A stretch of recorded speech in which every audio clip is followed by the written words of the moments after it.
So I'm Gillian Gorocica. I'm going to be a junior. My major is biology with a minor in biochemistry and molecular biology.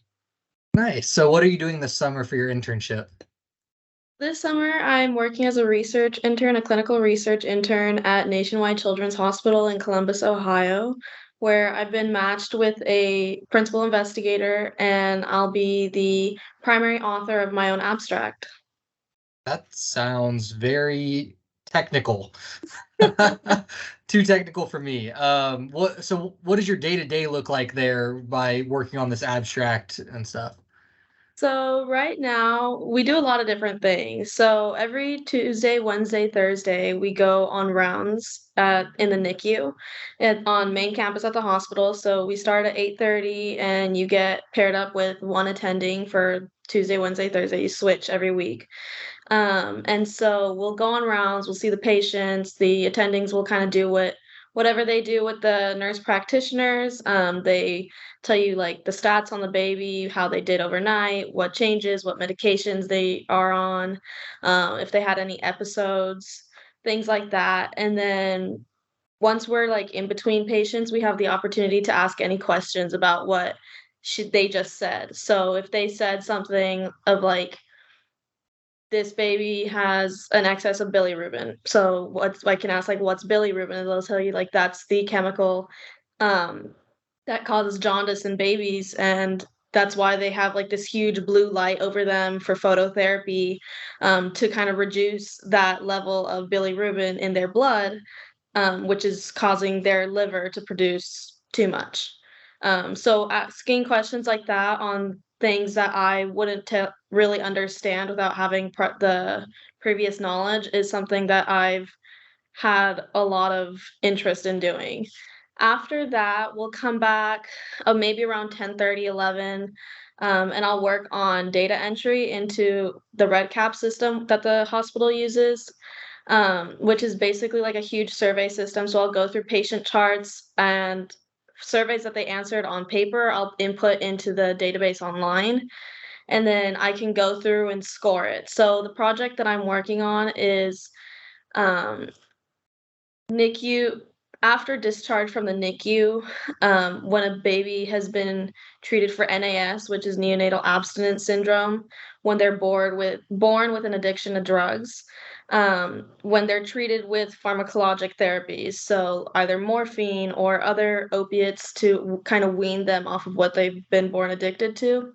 So we're looking at those babies once they're discharged from the NICU, how their neurodevelopment compares to other babies who are not treated with pharmacologic pharmacologic agents. So kind of the difference in what does a baby's neurodevelopment look like when they are treated using drugs and treated using eat sleep console, which is the other kind of method of treating NAS where you just see how well they're eating, how well they're sleeping, and if they're able to be consoled. So those are kind of the two primary ways that you treat that. And so I think the study started back in 2018, I believe. And so that's when it started. So I'm really going through all those patient charts, getting a familiarity with um, these different tests that they do. So they do a test called a child behavior checklist, given that the parent fills out on behalf of the child. And they do that at age like 2 to 3. And so it asks questions like, does your child require more attention than other children that you know? Or do they have more trouble sleeping than other children? Things like that. And then it also give a test called the parent stress index to the parent, where they go through a series of 36 questions. And it's basically all kind of looking at the relationship between parent and child, and that kind of stress level. And then we score those, put them in the chart, and then that data will be used to write a research paper on like how different is it from babies who aren't born with NAS versus babies who are only treated using eat sleep console versus babies who are treated with pharmacologic agents. So that's what I do. And then around noon, so from noon to 1 on Monday, Wednesday, Fridays, we do a lecture series. So different either doctors or PhD grads who work here at the hospital, they'll come and talk to us about what they do. So like we had a PA working in the NICU who came in and talked to us. And then we've also had physicians come in and talk to us, but we've also had people who are only doing clinical research. They have a PhD, and they're kind of telling us how their work translates to real world treatments and how that kind of works hand in hand with people here at the hospital. Um, and so that's kind of what it looks like. Once that's done, I have like my own cubicle and I come back and I do more data entry and stuff like that, reading different scientific papers to get a sense of where this project is going to go. Nice. So it sounds like you're getting a lot of different experiences from in the hospital asking questions to also the research side. Yeah, So a little yeah. bit of both. Yeah, it's great. I love that because, as a um not even really as a student, but just as a person growing up, you don't really see that back end research. You only see, like, you go to the doctors, you only see the physicians, the MDs, and you don't really have the knowledge of what the research does. And so that's something that I found really interesting, how that back end work really translates to what comes out on the front. Yeah, that definitely. I can really tell that you love what you're doing this summer. So, do you feel that this internship has helped you have a better understanding of what you see yourself doing after college in a professional setting? Yeah, for sure. I have always seen myself go to med school and want to be a doctor. But attending Rose Holman, it really introduced me to there's other things to do in the medical field. Like, you could go into research, but just going to school, you can't really see, like, what research is. Like, you do lab components of all your classes, and you do, like, chemistry labs, but you're following a protocol and just kind of getting a product that you're supposed to get. Versus real world research, that's not what it is. You make your own project, you make your own protocol, and you don't really know what you're looking for. That's what you're trying to get. You just start off with a question. You're trying to find that answer, even though you might not know what that answer is. And so, coming here and working in clinical research, it's really made me see, like, I could maybe go into I could be a physician researcher versus just a physician or versus just a researcher.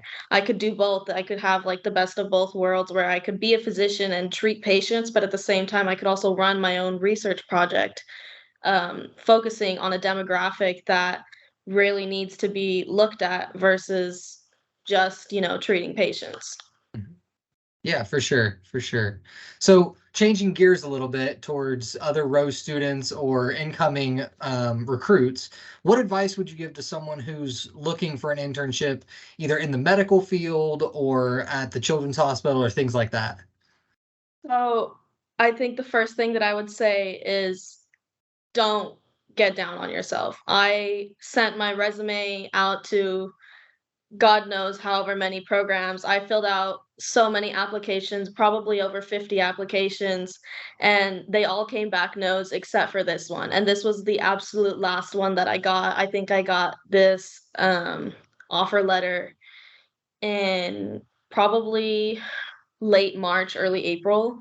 And by then, like, every internship is full or their applications are closed and they're not accepting and their notices have gone out. And, I was getting probably two or three, like, thank you for your application, but we're not able to offer you a spot at this time. Probably two or three of those a day. I would wake up to probably one in the morning. I'd probably get one maybe midday and then probably one closer to four or five.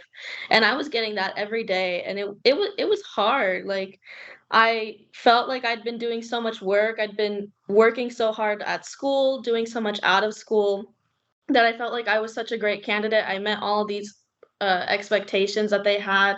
I didn't know why I was getting declined. And it's just everything in STEM and research, all of that is so competitive. It's just know that even though you might be getting a ton of no's, it's not you. It's not that you did something wrong or you didn't meet their qualifications. You probably did, but it's just someone else probably had maybe a point 0.01 of a GPA higher than you, or they had maybe already taken this biochem class that you hadn't taken.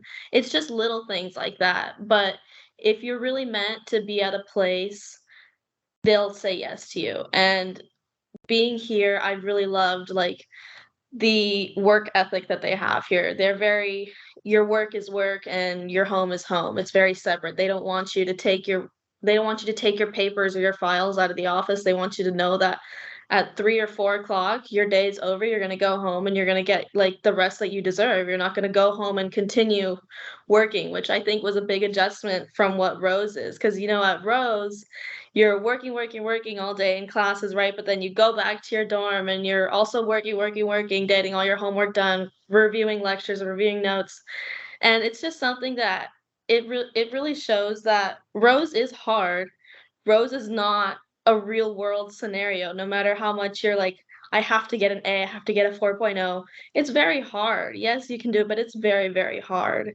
And so knowing that the real world is, a little more relaxed, not as so like punctual on everything, it's nice to know that. And so from being at Rose, like it's just taught me so many lessons that I am good enough. Like I can do this. And if I'm here and a lot of the things that researchers are doing, like if they're doing it in lab, like, "Oh, yeah, I understand what you're doing. I did that in class, like, literally 2 months ago." So, really knowing that I'm understanding what these people are doing in a professional setting was really cool to see that I could actually relate to that and say like, "Oh, I did that at school." Yeah, that's awesome. I know for me it was very hard not to get down on myself for all those no letters because you get them and Mhm. you're so excited about an internship and then it's like, oh, okay. But working through that, knowing you're good enough, Rose prepares you. That's great advice.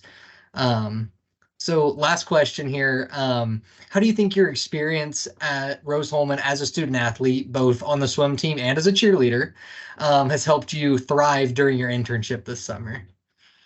Well, both sports are kinda different. So on swim team, it is a team sport, but you're really racing your own race, you're really doing your own thing. You're not gonna be the best at maybe you're not the best at breaststroke, but you're probably a stronger freestyler. You just really knowing your strengths are in that, and that's really important here, like, knowing where your strengths are, have to know when to say, like, "I don't know how to do that," or when to ask for help if you don't know how to do that. Um, and so that from being on swim, like it's like really racing your own race. Don't look to the person next to you and say like, "Oh, they got so much more done today than I did." Because what the work that you're doing is really important. The work that we do here is really helping people. It's saving babies' lives.